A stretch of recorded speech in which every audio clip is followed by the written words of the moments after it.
राजकुमार चव्हाणने मला पण भरपूर त्रास देतात हे लोक। मी अग्निशामकवर असताना यांनी मला टॉयलेटवर टाकले यांनी मला। मी रेस्क्यूचं काम करतो म्हणून यांना त्रास होतो। मी इमानदारीने काम केलं, 22 वर्ष झाले आज काम करतोय।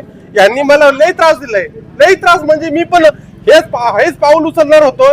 मी बोललो फक्त शिवजयंती होऊ द्या, कारण की मी हे सगळं शांत झाल्यानंतर मी बोलणार होतो, पण याने खूप त्रास दिलेला आहे, मी खूप सहन केलेला आहे। कारण की 2 वर्षापासून बोललो यांनी लय त्रास दिलेला आहे, कारण की प्रत्येक वेळेस मी कुठे चांगलं काम करत असताना यांनी मला लय एवढं त्रास दिलाय। राजू भाऊ खूप त्रास दिलेला मला, आम्ही आहे ना राजू भाऊ रडायचं नाही, खूप त्रास दिला मला यांनी, याने सोडू नका, कोणी सोडू नका। राजू भाऊ ऐका, शिक्षाच केला भाऊ। तू थांब, तू राजू भाऊ हे बघा, मला खूप त्रास या माणसाचं मी लढायचं, मी या माणसाचा आला म्हणून मी पुढे आलो। यांनी त्रास एवढा दिला नाही, मी ऐकू शकत नाही। स्वतः यांनी मला मुकदमचं पद दिलं होतं, मुकदम पद सकाळी ऑर्डर काढली, संध्याकाळी ऑर्डर कट झाली। का बरं, कोणत्या दबावाखाली काम करतात हे लोक? राजू भाऊ प्रत्येक वेळेस मला त्रास दिलाय। राजू ऐका दादा, ऐका, खूप त्रास दिला यांनी, मी यांचं खूप त्रास सहन केलाय। आज मी प्रामाणिकपणे काम करतो, रेस्क्यू टीमचं काम करतो म्हणून याला त्रास होतो। का बरं, का मी काय सामाजिक काम करतो, प्रत्येक वेळेस काम करतो, माझं काम करतो। रेस्क्यू टीम मुळे ह्या माणसाने माणिकडो धरणामधून 3 ते 4 डेड बॉड्या ह्या माणसाने काढलेल्या आहेत। ही रेस्क्यू टीमचा 1 नंबरचा माणूस आहे। जर माणिकडो धरणामध्ये माणूस बुडाला, रात्री 3-3 वाजेपर्यंत सडलेल्या बॉड्या ह्या माणसाने केलेल्या आहे।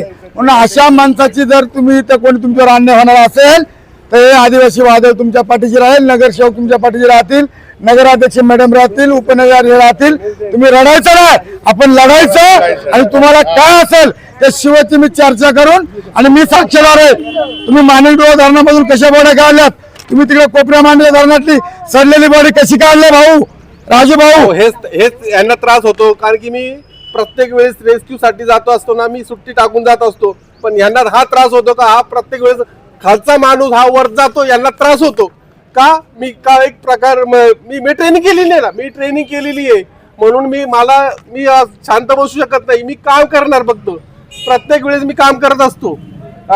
यांना का त्रास होतो मग?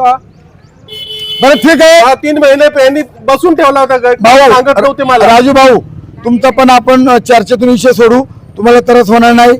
आता वेळ बराचसा झालेले, या ठिकाणी सर्व पत्रकारांचा आभार मानतो, सर्व नगरसेवकांचा आभार मानतो, नगराध्यक्ष मॅडमचा आभार मानतो, उपनगराध्यक्षाचा आभार मानतो, आणि ही जी आजचा त्यांना रुजू करून घेतलेलं पत्र आहे हे सर्वांच्या साक्षीने नगराध्यक्ष मॅडमच्या हस्ते, आणि खरं तर आम्ही त्यांना इथं हे पत्र देतोय। आणि तुम्हाला राजूभाऊ सांगतो, तुम्ही त्यांनी जुन्नर नगरीत नाही तर खरं तर तुम्ही माणिकडोह धरणामध्ये कुठल्याही धरणामध्ये कुठलाही माणूस बुडू द्या, एखादा माणूस कडेवरून खाली उडू द्या, रिक्षा टाइमच्या माध्यमातून या फकड्यांनी आणि काय गरिबांना अन्यायाला वाचा फोडलेला आहे, आणि म्हणून यांच्यावर जर कोणी अन्याय करत असेल त्याचा मी निषेध करतो।